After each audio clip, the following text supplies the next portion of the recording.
السلام علیکم دوستو، میرا نام ہے علی رضا اور آپ دیکھ رہے ہیں اسلامک ورلڈ ریئیکشن۔ دوستو امید کرتا ہوں سب خیریت سے ہوں گے۔ دوستو جیسا کہ آج 9 محرم کا دن ہے، 9واں 10واں محرم کا دن کتنا خوبصورت دن ہے۔ اس دن میں ہم قاری عبدالغفار گجر صاحب کا خطبہ سنیں گے جمعے کا۔ دیکھتے ہیں کیا خطبہ ارشاد فرمایا۔ چلتے ہیں آج ایک ویڈیو کی طرف، پہلے ویڈیو دیکھتے ہیں بعد میں بات چیت۔ ونستغفره ونؤمن به ونتوكل عليه ونعوذ بالله من شرور أنفسنا ومن سيئات أعمالنا من يهده الله فلا مضل له ومن يضلله فلا هادي له ونشهد أن لا إله إلا الله وحده لا شريك له ونشهد أن سيدنا ومولانا وسندنا وحبيبنا وحبيب قلوبنا محمد وعلى آله وسلم.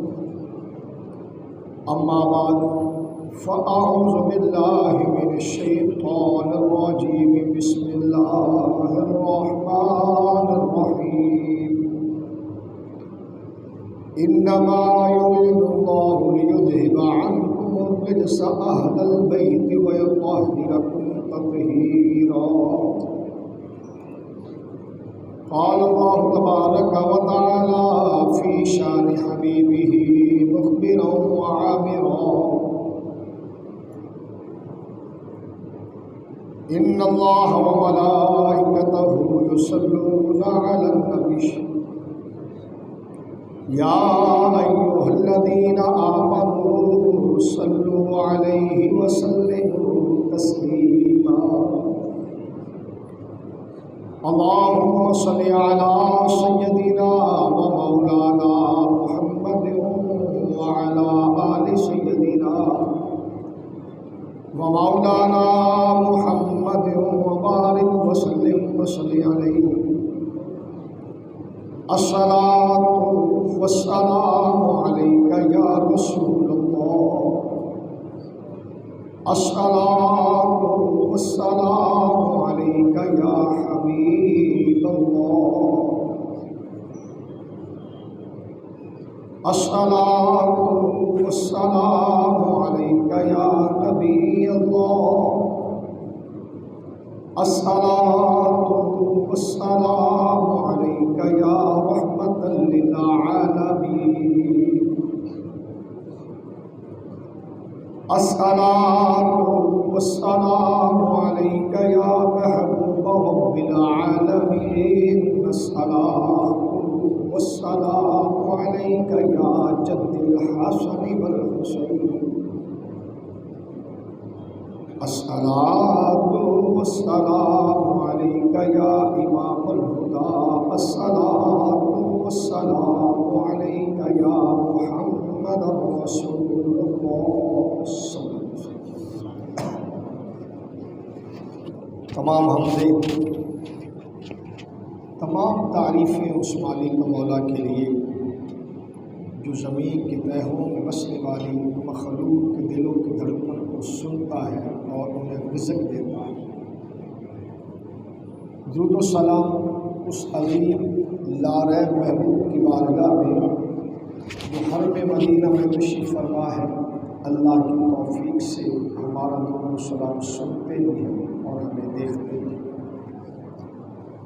سامعین تشام، آج 9 محرم ہے. یہ عظیم ماہ مقدس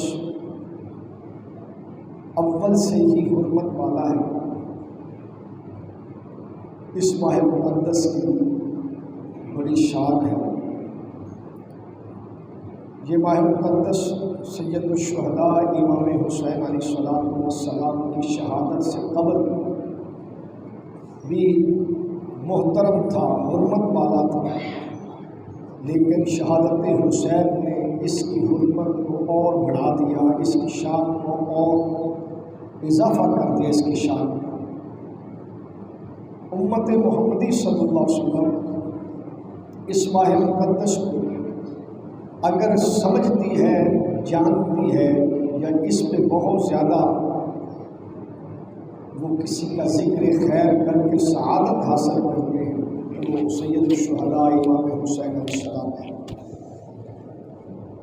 کیونکہ میرا آج پہلا جمعہ ہے اس موضوع پر، تو میں آج گفتگو کا آغاز آیات تطہیر سے کروں گا۔ انشاءاللہ تعالی اس موضوع پر 5 سے 6 جمعۃ المبارک پر گفتگو کروں۔ اس میں عظمت اہل بیت، عظمت آقا حسین اور شہادت حسین، حقیقت میں شہادت محمدی صلی اللہ علیہ وسلم، اور تاریخی واقعہ جو کرب و بلا کا ہے اس پر بھی انشاءاللہ گفتگو کریں گے۔ سامنے تشم آقا حسین علیہ السلام کی عظمت کو سمجھنے کے لیے مجھے ضروری ہے کہ قرآن اور احادیث سے مصطفیٰ کے فرمان سمجھے جائیں اور انہیں دل و جان سے مانا جائے۔ جو آیت مقدسہ تلاوت میں نے کی ہے، انما یرید اللہ لیذھب عنکم الرجس اہل البیت، یہ آیت مقدسہ 22ویں پارے کا پہلا رکوع ہے۔ قرآن مجید فرقان حمید میں یہ آیات مقدسہ جو ہیں یہ سیدہ فاطمہ الزہرا سلام اللہ علیہا کے ذات کے لیے نہیں ہے، بلکہ یہ ازواج مطہرات کے لیے ہے۔ قرآن پاک میں مصطفیٰ کی بیویوں کا تذکرہ ہے اور آقا علیہ السلام کی بیویوں کے تذکرے کا اختتام اللہ فرما رہا ہے انما یرید اللہ۔ تو یہ آیات پوری نہیں ہے، یہ آیات مقدسہ کا ایک حصہ ہے، جز ہے چھوٹا سا جو میں نے تلاوت کیا ہے۔ صحیح مسلم میں حدیث ہے، سیدہ طیبہ طاہرہ زاہدہ عابدہ مفسرہ معلمہ محققہ محدثہ امت کی ماں سیدہ عائشہ الصدیقہ رضی اللہ تعالی عنہا، بڑی خوبصورت حدیث صحیح مسلم میں آپ فرماتی ہیں ایک دن دھوپ نکلی ہوئی تھی، سردیوں کا موسم تھا، دھوپ نکلی ہوئی تھی، آقا علیہ السلام صحن میں کالی چادر، اس کے اوپر اونٹوں کے کچابوں کے نشان تھے، پھول بنے ہوئے تھے اونٹوں کے کچابوں کے، وہ آپ نے چادر اوڑھی ہوئی تھی اور دھوپ سینک رہے تھے۔ کریم آقا علیہ السلام دھوپ میں تشریف فرما تھے تو اچانک فجاء الحسن، امام حسن تشریف لے آئے۔ کریم آقا علیہ السلام نے امام حسن پاک کو اپنے دائیں طرف چادر میں یوں لے لیا، یوں چادر کی، اور بچے کو یوں بٹھا لیا۔ کچھ دیر گزری، ثم جاء الحسین، پھر آقا حسین آ گئے۔ آقا علیہ السلام نے سیدنا امام حسین کو بھی چادر میں چھپا لیا۔ ثم جاء فاطمہ الزہرا، پھر سیدہ فاطمہ الزہرا سلام اللہ علیہا تشریف لے آئی امام حسن کے ساتھ۔ سیدہ فاطمہ الزہرا فادخلہا، آقا علیہ السلام نے داخل فرما دیا۔ جب یہ دونوں عظیم ہستیاں، ایک طرف امام حسن اور سیدہ فاطمہ، ادھر امام حسین، ثم جاء علی، پھر مولا علی آ گئے۔ جیسے ہی حضرت علی پاک کی تشریف آوری ہوئی تو آقا علیہ السلام نے امام حسین کی طرف حضرت علی پاک کو چادر میں چھپا لیا۔ اب چادر کا یوں آپ دیکھ رہے ہیں، ایک طرف چادر ہے سیدنا امام حسن اور سیدہ فاطمہ ہے، امام حسین اور مولا علی ہے۔ آقا علیہ السلام نے یوں چادر کو لپیٹا اور پھر آیات مقدسہ پڑھی انما یرید اللہ لیذھب عنکم الرجس اہل البیت ویطہرکم تطہیرا، بے شک میرے اللہ نے ارادہ فرما لیا ہے کہ اہل بیت سے ہر طرح کی کمی اور کجی کو دور فرما دے اور انہیں پاک و صاف ستھرا کر دے۔ یہ آیات مقدسہ پڑھ کر میرے کریم آقا علیہ السلام نے بتا دیا کہ یہ ہے وہ 5 تن، امام حسن، سیدہ فاطمہ، امام حسین، مولا علی اور ذات محمد، چاروں کو چادر میں چھپا کر اعلان کر دیا یہ ہے اہل بیت، یہ تطہیر والے ہیں۔ رب ذوالجلال نے جہاں ازواج مطہرات کو اہل بیت فرمایا، وہاں میرے مصطفیٰ کی اولاد کو بھی اہل بیت فرما دیا۔ اب یہاں صرف یہاں بات ختم نہیں ہوئی، میرے کریم آقا علیہ السلام نے شہزادوں کو بھی اور ان کی والدہ اور والد کو اپنی چادر میں لے کر جب یہ اعلان فرمایا تو اس کا ایک معنی یہ بنا کہ یہ 5 تن پاک ہے۔ ہمارا عقیدہ کیا ہے؟ سارے صحابہ پاک، بیوییں پاک، لیکن یہ خاندان مصطفیٰ ہے، یہ اولاد مصطفیٰ ہے، ان پر مصطفیٰ نے بار بار فرمایا۔ وجہ کیا تھی؟ کہ میرے مصطفیٰ کی نظر وہاں تک جا رہی تھی جہاں اس وقت کے لوگوں کا گمان بھی نہیں تھا۔ آج دوسری حدیث صحیح مسلم میں ہے، حضرت زید بن ارقم راوی، زید بن ارقم رضی اللہ تعالیٰ فرماتے ہیں کریم آقا علیہ السلام جب حج آخری حج فرمایا، حجۃ الوداع والا، وہاں سے تشریف لائے، ام غدیر ایک مقام ہے، وہاں آقا علیہ السلام نے خطبہ ارشاد فرمایا۔ یاد رہے عربی میں جب لفظ خطبہ آئے تو اس کا مطلب ہے آقا علیہ السلام نے اپنے صحابہ کو تقریر کی، بیان فرمایا۔ کریم آقا علیہ السلام نے فرمایا ان قریب اللہ کا پیغام رساں فرشتہ آئے گا، وہ اللہ کے بندے کو بلائے گا، اللہ کا بندہ لبیک کہہ دے گا۔ اب ان جملوں سے مصطفیٰ نے اپنی موت کی خبر دے دی۔ اللہ کا فرشتہ آئے گا، وہ فرشتہ آ کر پیغام لے کر آئے گا اللہ کا، اللہ بلائے گا، وہ اللہ کا عبد، وہ اللہ کا بندہ لبیک کہہ دے گا۔ جب یہ بات کی تو پھر اپنے غلاموں سے خطاب ہو کر فرمایا میرے غلاموں گھبرانا نہیں ہے، انا تارکم فیکم ثقلین، میں تم میں 2 چیزیں چھوڑے جا رہا ہوں، 2 چیزیں چھوڑے جا رہا ہوں۔ پہلا فرمایا اولہما کتاب اللہ، پہلی ہے اللہ کی کتاب جو نور ہے، ہدایت ہے، جو قرآن پاک کو مضبوطی سے تھام لے، اس کے احکامات میں عمل کر لے تو وہ کامیاب ہو جائے گا۔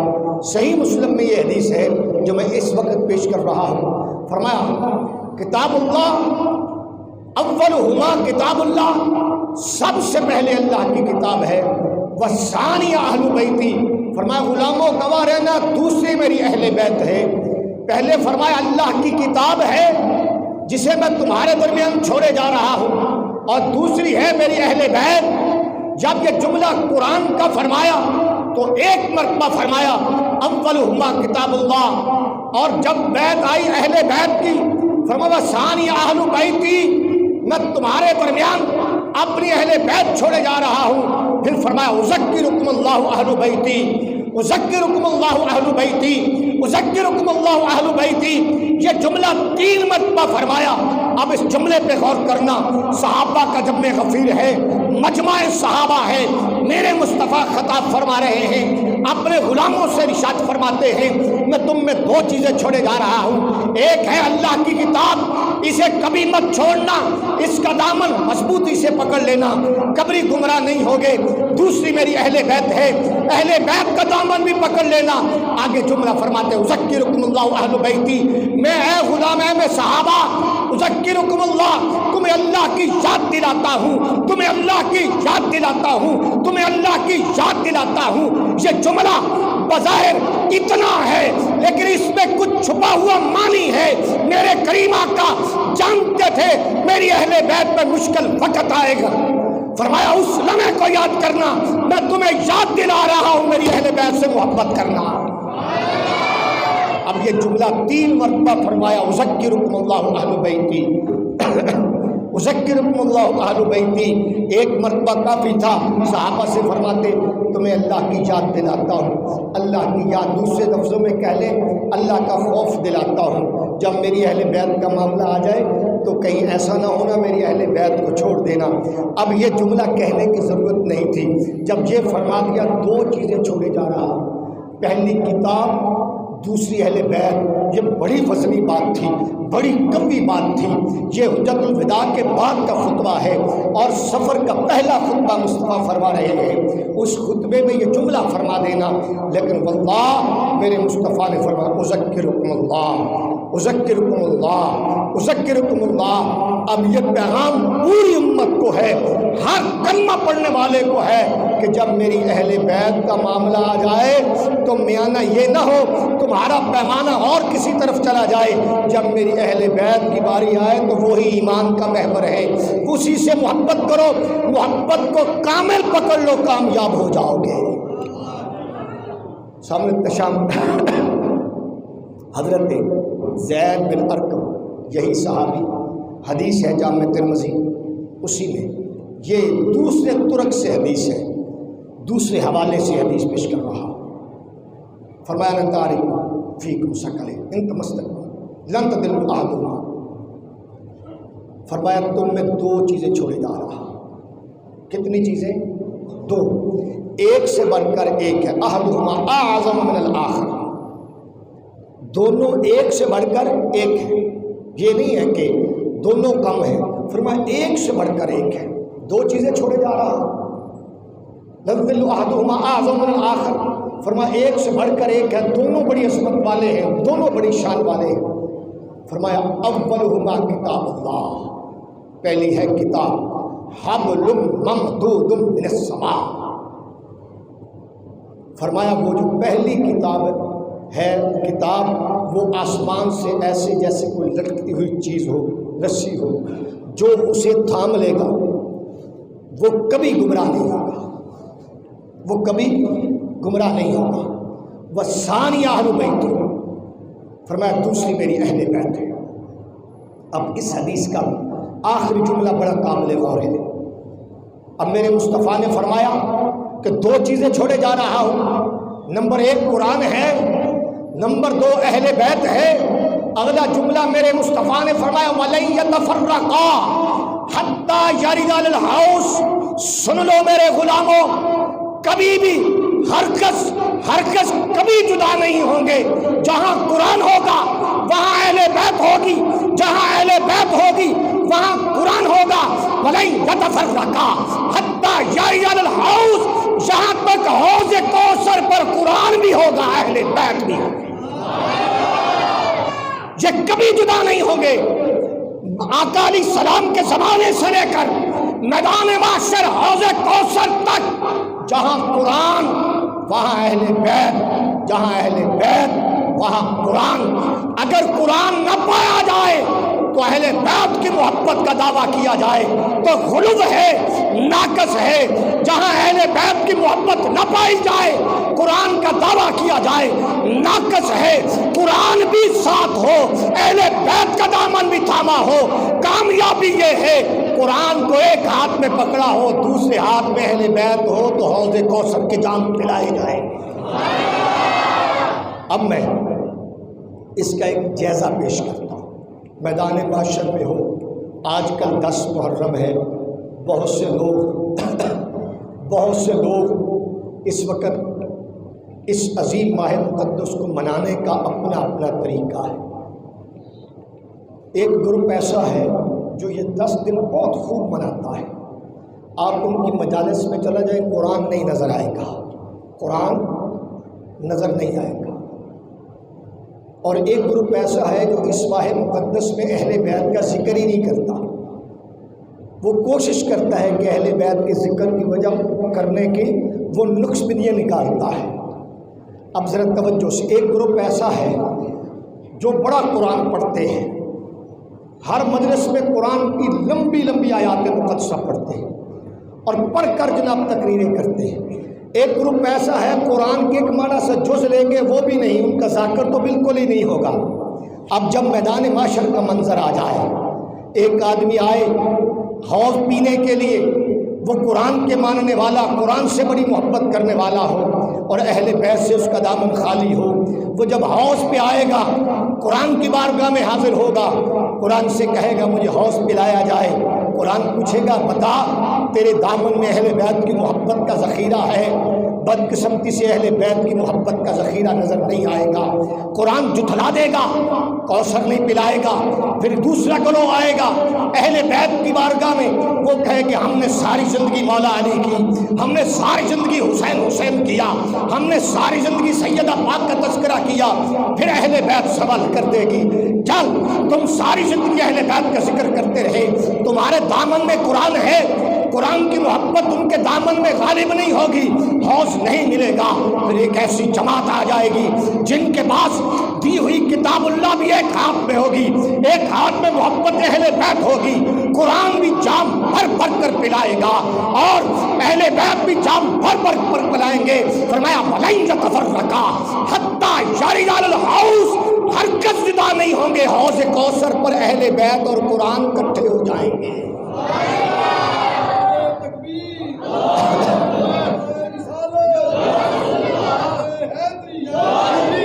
سامنے تشم آخری جملہ بڑا قابل غور ہے، فانظر کیف تخلفونی، مصطفیٰ نے فرمایا حتی یرد علی الحوض فانظر کیف تخلفونی، مصطفیٰ نے فرمایا بس دیکھو تم کیا سلوک کرتے ہو۔ یہی حدیث جامع ترمذی کی پہلے میں نے مسلم شریف میں جو پیش کی اس میں اذکرکم اللہ کا لفظ ہے، یہاں ہے فانظر، بس دیکھو تم کیا سلوک کرتے ہو۔ اب میرے مصطفیٰ مجمع میں صحابہ سے مخاطب ہیں، صحابہ وہ جو جنتی ہیں، میرے مصطفیٰ پیغام دے رہے ہیں کہ یہ قرآن اور اہل بیت جدا نہیں ہوں گے۔ اگلا جملہ فرمایا فانظر کیف تخلفونی، بس دیکھو تم کیا سلوک کرتے ہو۔ یہ جملہ بتا رہا ہے میرے نبی کھڑے ہم میں غدیر میں ہے، نظر کرب و بلا میں ہے، نظر امام حسن کی شہادت پر ہے، نظر امام حسین کی شہادت پر ہے، نظر اہل بیت کے ساتھ ناروا سلوک پر ہے۔ میرے مصطفیٰ نے فرمایا بس دیکھو تم کیا سلوک کرتے ہو، بتا رہے ہیں کہ سلوک اچھا کرنا جنت کے مالک بن جاؤ گے۔ فانظر کیف تخلفون، اب یہ جملہ بتا رہا ہے کہ کریم آقا علیہ السلام کتنے دور سے نظر ٹکائے ہوئے ہیں اپنی اہل بیت کے ساتھ کہ یہ کتنے عظیم ہوں گے۔ تو شامل تشام پتہ چلا یہ جو اہل بیت ہے یہ محبت کا محور ہے، محبت کا محور ہے۔ جو حدیث پیش کرنے لگا ہوں راوی ہیں حضرت عباس بن عبد المطلب، آپ راوی ہیں۔ اس حدیث پاک کو امام نسائی نے نقل کیا، امام نسائی سیاستہ کتب کے چھٹے درجے کے محدث ہیں، اور بھی بہت سی کتب نے اس حدیث کو نقل کیا ہے۔ اب اس حدیث کو غور سے سنیے گا، پھر سمجھ آئے گی مصطفیٰ اپنی اہل بیت کے معاملے میں کتنے سوچ بچار میں تھے، پریشان تھے۔ حضرت عباس آئے، عرض کی فدا قومی وابی یا رسول اللہ، جب ہم باہر نکلتے ہیں اہل بیت والے جب ہم باہر نکلتے ہیں تو ہم دیکھتے ہیں کہ قریش والے آپس میں محب گفتگو ہے، دو بندے کھڑے ہیں قریش کے اور وہ گفتگو فرما رہے ہیں، اہل بیت وہ گفتگو فرما رہے ہیں۔ جب وہ گفتگو فرماتے ہیں اہل بیت پر تو اہل بیت کا فرد آتا ہے، قریش والے گفتگو کر رہے ہیں، دو بندے قریش کے کھڑے ہیں اور گفتگو کر رہے ہیں، کون؟ قریش والے۔ جیسے ہی فرد آیا، جیسے ہی اہل بیت کا کوئی فرد آیا ویسے ہی خاموش ہو گئے۔ سمجھ آئی بات؟ نہیں سمجھ، میں دوبارہ سمجھاتا ہوں کہ دو بندے آپس میں قریش والے گفتگو کر رہے ہیں، کون سے؟ قریش والے۔ اہل بیت کا کوئی فرد آ گیا، انہوں نے گلاں کر دیا نا چپ کر جانا تے ہور گلاں کر لگ پڑیاں، چہرے دے تیور بدل جانے۔ جب تیرے چیور بدل جانے، ہن حضرت عباس نے شکایت لگائی، یا رسول اللہ جدوں کوئی اہل بیت کا فرد جب جاتا ہے تو قریش والے کو پسند نہیں آتا، وہ ناپسندگی کا اظہار کرتے، ان کا چہرہ ان کا تیور بتاتا ہے۔ پہلی ایک اصولی سی بات بتا دوں، دو بندے کھڑے باتیں کر رہے ہیں، تیسرے کے آنے پہ وہ خاموش ہو گئی، یہ ان کی مرضی ہے، وہ تیسرے سے بات نہ کریں، یہ ان کی مرضی، وہ چاہیں، لیکن اب یہ عام بات نہیں ہے، یہ بات اہل بیت کے لیے ہے۔ اب حضرت عباس جو میرے مصطفیٰ کے سگے چچا ہیں وہ شکایت لگا رہے ہیں۔ شکایت کیا ہے؟ یا رسول اللہ، قریش والے ہمیں دیکھ کر چہرے کے تیور بدل جاتے ہیں اور وہ ان کے چہرے سے پتہ چلتا ہے وہ ہمارا آنا ان کو پسند نہیں ہے۔ ان ربی غضبا شدیدا والذی نفسی بیدہ لا یدعو قبل الایمان، میرے نبی جلال میں آئے، غصے میں آئے، سب کو بلا کر فرمایا والذی نفسی بیدہ، مجھے رب کے عزت و جلال کی قسم، اس وقت تک تمہارے دلوں میں ایمان داخل نہیں ہوگا جب تک میری وجہ سے میری اہل بیت سے محبت نہیں کرو گے۔ والذی نفسی بیدہ، میرے نبی نے قسم اٹھا کر فرمایا، مجھے رب کے عزت و جلال کی قسم، اس وقت تک تم ایمان والے نہیں ہوگے، تمہارے دل میں ایمان داخل نہیں ہوگا جب تک تم میری وجہ سے میری اہل بیت سے محبت نہیں کرو گے۔ مصطفیٰ نے یہاں بتا دیا کہ اگر عام حالات میں ہو، کسی بندے کے سامنے اہل بیت کا تذکرہ آئے، اس کے چہرے پہ ماتم جیسا چہرہ بن جائے، اس کے چہرے کے تیور بدل جائے، اس کے چہرے پہ خوشی کے لمحات نہ ہو، تو سمجھ لو ابھی قلب میں وہ ایمان داخل نہیں ہوا جو ایمان محبت اہل بیت سے جڑا ہوا ہے۔ ایمان کی نشانی بتا دی، فرمایا مجھے رب کے عزت و جلال کی قسم، اس کے دل میں ایمان داخل ہوگا جو میری وجہ سے میری نسل سے محبت کریں گے، اور جو میری وجہ سے محبت نہیں کریں گے ان کے دلوں میں ایمان ہی داخل نہیں ہوگا۔ اب ایمان کا پورا ڈیٹا دار و مدار جو ہے وہ کریم آقا علیہ السلام نے فرما دیا، وہ یہ ہے کہ میری ذات کی وجہ سے میرے تمام اہل بیت سے محبت کرا۔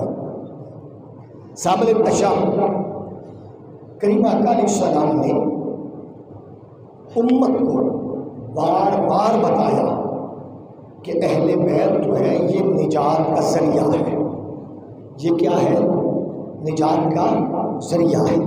میرے مصطفیٰ کا فرمان ہے، حضرت ابن عباس رضی اللہ تعالیٰ عنہ ہے، کہ میں قال رسول اللہ صلی اللہ علیہ وسلم مثل اہل بیتی مثل سفینۃ روح، فرمایا میری اہل بیت کی مثال ایسے ہے جیسے حضرت نوح علیہ السلام کی کشتی، جو اس میں داخل ہو گیا وہ کامیاب ہو گیا، جو داخل نہ ہوا وہ ناکام ہو گیا۔ اب یہاں کشتی ایک مخصوص ہوتی ہے، اس کشتی میں لوگ داخل ہوں۔ اب سفینہ نوح کی مثال دے کر مصطفیٰ نے فرمایا کہ جس کے دل میں میری اہل بیت کی محبت داخل ہو گئی وہ کامیاب ہو گیا، جس کا دل اہل بیت کی محبت سے خالی رہا، اہل بیت کے بغض سے بھر گیا، فرمایا وہ ناکام ہو گیا۔ مثال دے کر بتا دیا، سفینہ نوح کی مثال کشتی سے دے کر بتا دیا، کامیابی یہ ہے، جنت یہ ہے کہ میری اہل بیت سے محبت کرو تب جنت مل جائے گی۔ سامنے تشاء، اب ان دو حدیثوں سے پتہ چلا کہ کریم آقا علیہ السلام نے اپنے اہل بیت کو سفینہ نوح فرمایا ہے۔ اب کیونکہ میرا موضوع آپ کو پتہ ہے سید الشہداء امام حسین ہے، تو امام یہاں جو بات ہوئی وہ ساری فیملی کی ہے، جس میں مولا علی ہے، سیدہ فاطمہ ہے، امام حسن پاک ہے، امام حسین پاک ہے، اور خود ذات محمد صلی اللہ علیہ وسلم ہے، مولا علی ہے۔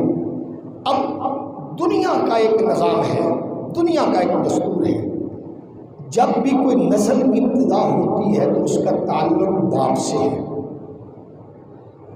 دنیا میں جتنی بھی قومیں یا جتنے بھی لوگ ہیں ان کا تعلق باپ سے ہے۔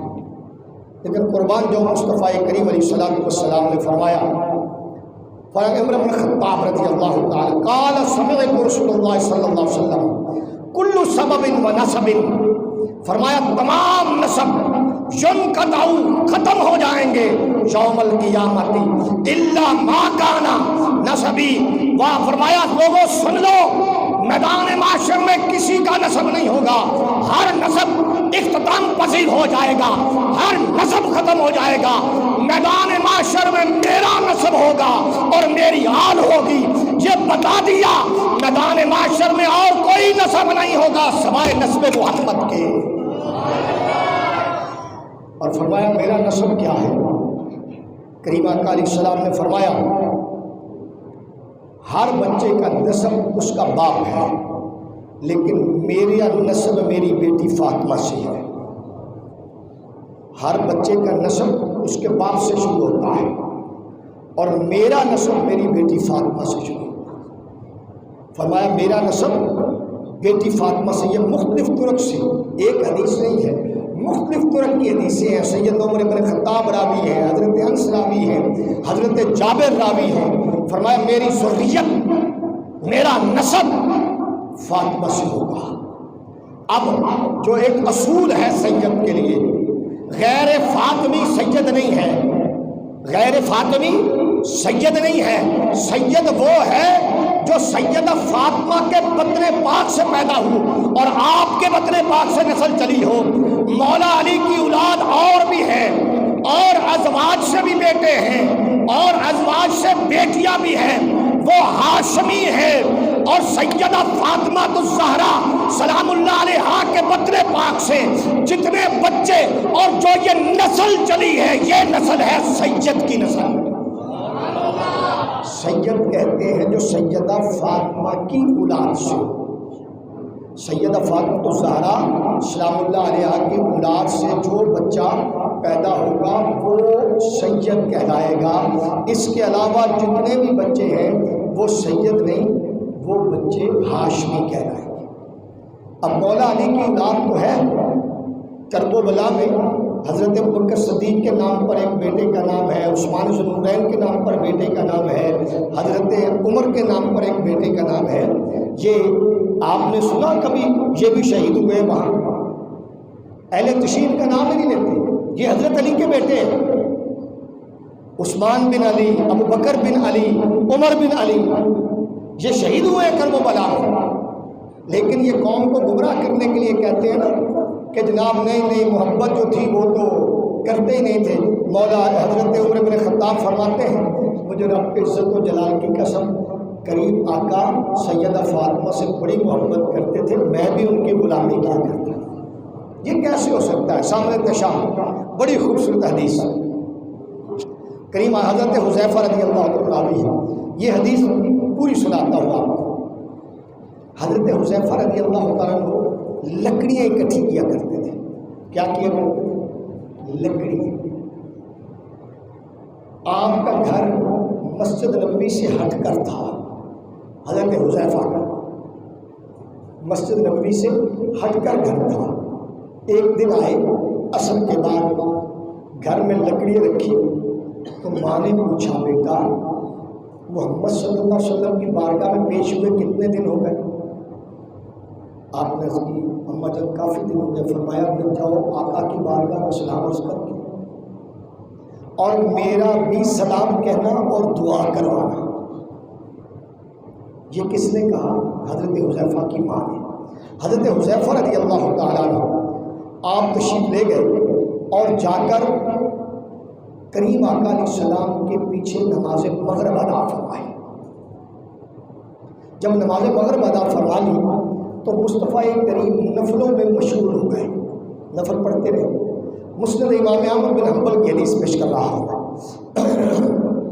یہ حدیث جامع ترمذی میں بھی ہے، لیکن جو میں پیش کر رہا ہوں یہ مسند امام احمد بن حنبل علیہ الرحمہ میں ہے۔ سامنے تشام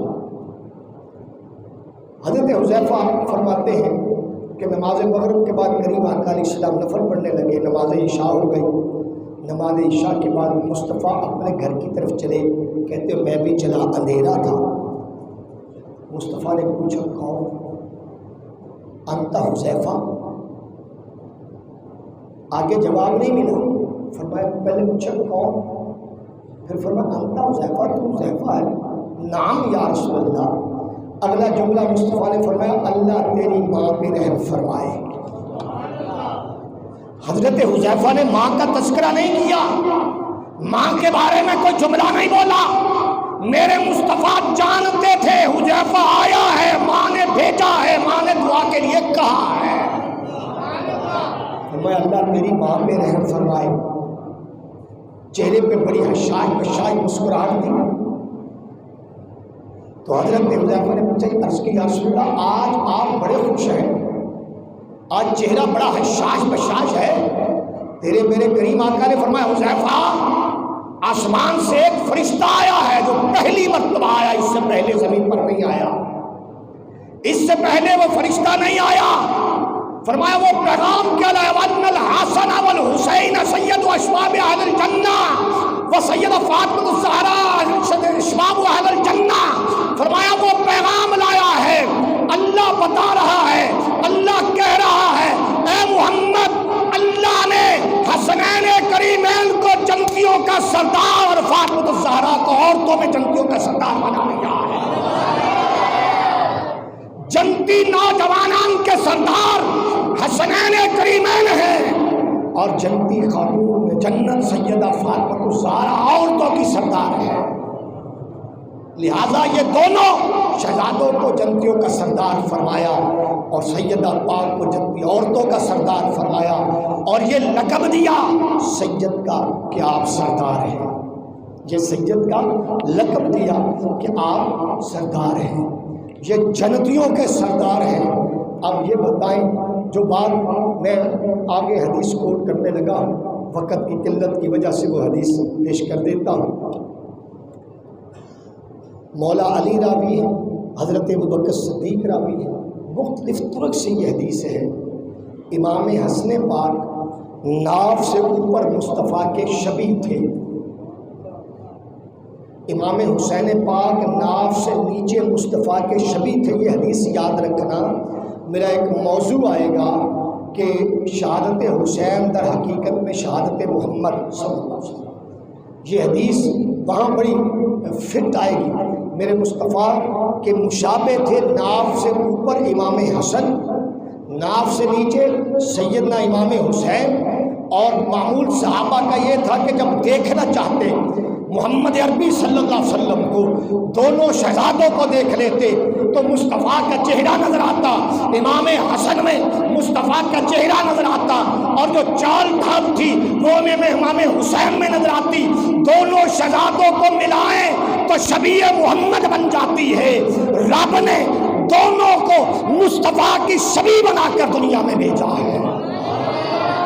فرمایا ما بین الصدری الی الراس والحسن اشبہ بالنبی صلی اللہ علیہ وسلم والحسین۔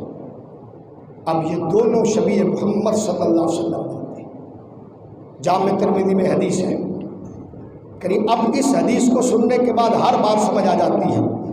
حضرت زید بن ارقم راوی رضی اللہ تعالیٰ عنہ فرمایا رسول اللہ صلی اللہ علیہ وسلم قال علی فاطمہ والحسن والحسین انا حرب لمن حارب وسلم لمن سالمتم۔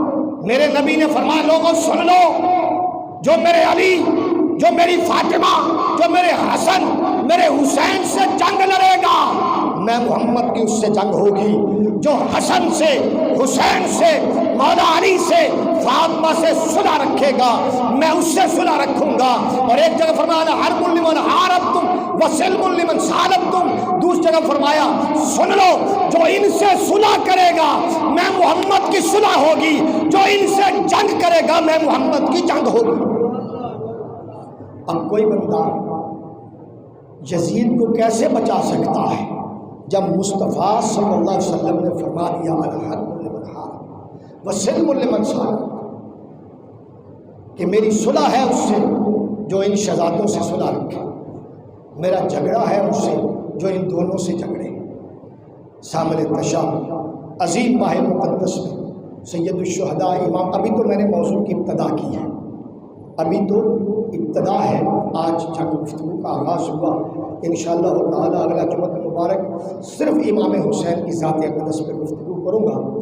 اور یہ یاد رہے 10 محرم کا روزہ رکھنا سنت انبیاء ہے، عمل متواترہ ہے۔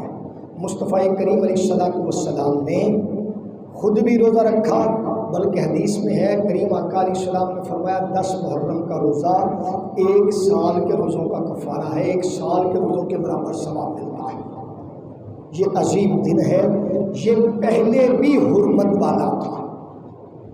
اس میں اس 10 محرم کو مختلف طرق سے، مختلف حوالوں سے حضرت آدم علیہ السلام کی تشریف آوری، آپ کی توبہ، حضرت موسیٰ علیہ السلام اور حضرت عیسیٰ علیہ السلام کی ولادت اور طور پہ جانا، مختلف نبیوں کے مختلف عمل اس دن ثابت ہے 10 محرم کو۔